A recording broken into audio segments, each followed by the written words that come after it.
porque en los próximos minutos te contaremos todo acerca de la Operación Fuerza Aliada, que implicó uno de los mayores crímenes de guerra de la historia. ¿Estás listo? Pues entonces, ¡comenzamos! Para empezar, es importante ponernos en contexto. Yugoslavia fue un país ubicado en la parte occidental de la península balcánica europea. Esta región estaba conformada por 6 repúblicas socialistas: Eslovenia, Bosnia y Herzegovina, Croacia, Macedonia, Montenegro y Serbia. Esta última contenía 2 provincias autónomas, Voivodina y Kosovo. Iniciada la década del 90, la República Socialista de Serbia abolió la Constitución yugoslava a la cual respondía, y la autonomía de Kosovo, parte de la República de Yugoslavia, fue víctima de una opresión estatal sistematizada. Esto trajo como consecuencia medidas restrictivas, tales como la prohibición del uso de la lengua albanesa en la radio y televisión kosovares, el despido de su población en empresas y el impedimento tanto a maestros como a estudiantes de esta nacionalidad a concurrir a las escuelas. En el año 1996, los albano-kosovares iniciaron una insurgencia contra Belgrado, capital yugoslava, y crearon el Ejército de Liberación de Kosovo. Hacia comienzos de 1998, los enfrentamientos alcanzaron su estallido. En octubre de ese año, la OTAN colaboró en un proceso de alto al fuego, pero 2 meses después, ambas partes interrumpieron el período pacífico para reanudar los combates. Sin embargo, en enero de 1999, las fuerzas serbias ejecutaron lo que se conoce como la masacre de Račak, en la que aniquilaron a 45 albano-kosovares, por lo que la organización del Tratado Atlántico Norte decidió que era momento de introducir una fuerza militar para el mantenimiento de la paz, con el fin de apaciguar la tensión entre ambos bandos. Al mes siguiente, en febrero, se celebró la conferencia de Rambouillet para tratar dicha medida, pero el 23 de marzo Yugoslavia, exceptuando la parte albano-kosovar, rechazó contundentemente las condiciones propuestas.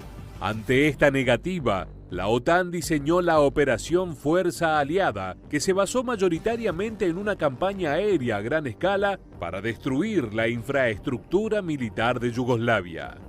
Es importante destacar que esta intervención no fue autorizada por la ONU y que los hechos que narraremos a continuación no solo constituyeron una violación de la Carta de las Naciones Unidas, sino que fueron catalogados como crímenes de guerra. Respecto al operativo, se utilizaron 1030 aviones que operaban en bases aéreas italianas y alemanas. La mayoría de estas aeronaves eran estadounidenses. La operación, a su vez, marcó la primera participación en una misión de la Luftwaffe alemana tras la Segunda Guerra Mundial. También se contó con el acompañamiento del Batallón de Helicópteros Apache del 11º Regimiento de Aviación de Estados Unidos y el Batallón de Helicópteros de Ataque de la 82ª División Aerotransportada de Fort Bragg. El despliegue aéreo estaba acompañado por 30 navíos liderados por el portaaviones estadounidense USS Theodore Roosevelt, estacionado en el mar Adriático.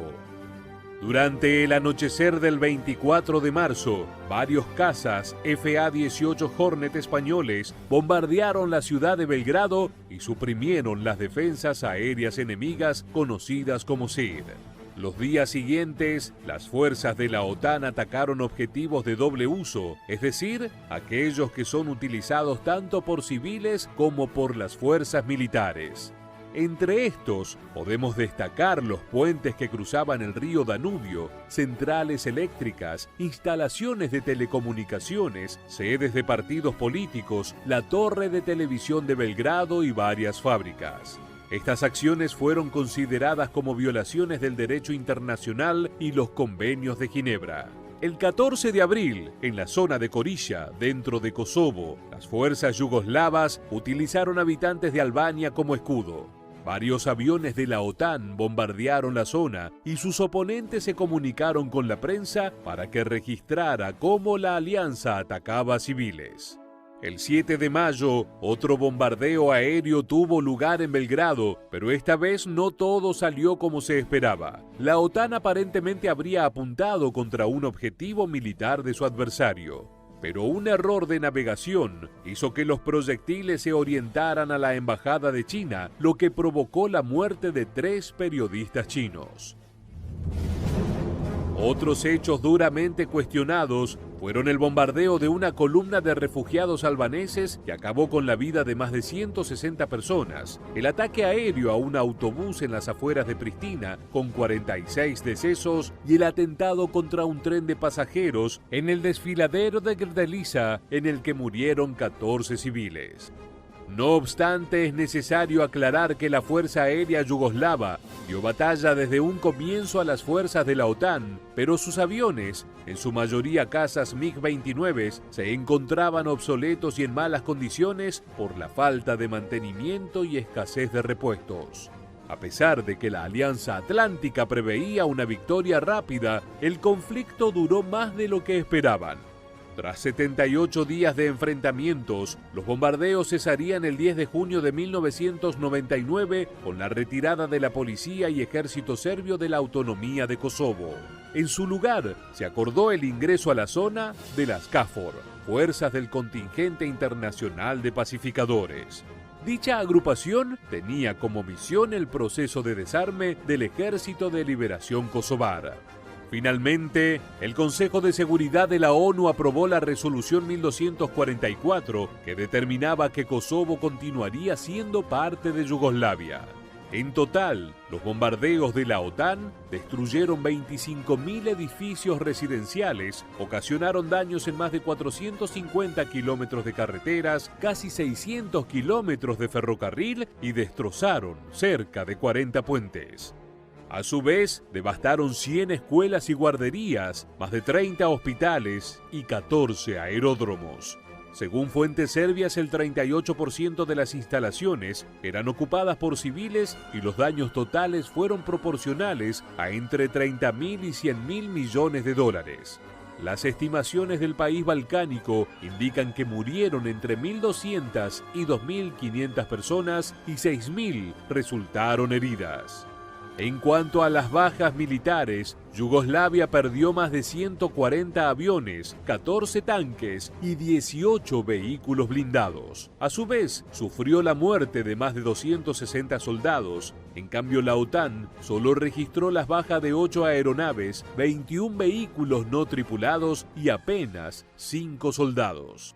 El historiador militar John Keegan declaró que la OTAN demostró que una guerra puede ser ganada solo por el poder aéreo. Por otro lado, la ex fiscal del Tribunal Penal Internacional para la ex Yugoslavia, Carla Del Ponte, cuestionó la legalidad del ataque en su libro La Casa, Yo y los criminales de guerra, y consideró imposible una investigación sobre los crímenes cometidos por la OTAN. Es así como llegamos al final del video y queremos preguntarte, ¿crees que los bombardeos de la OTAN fueron realmente crímenes de guerra? Déjanos tu opinión en la bandeja de comentarios y no olvides suscribirte y activar las notificaciones para seguir conociendo todas las novedades de la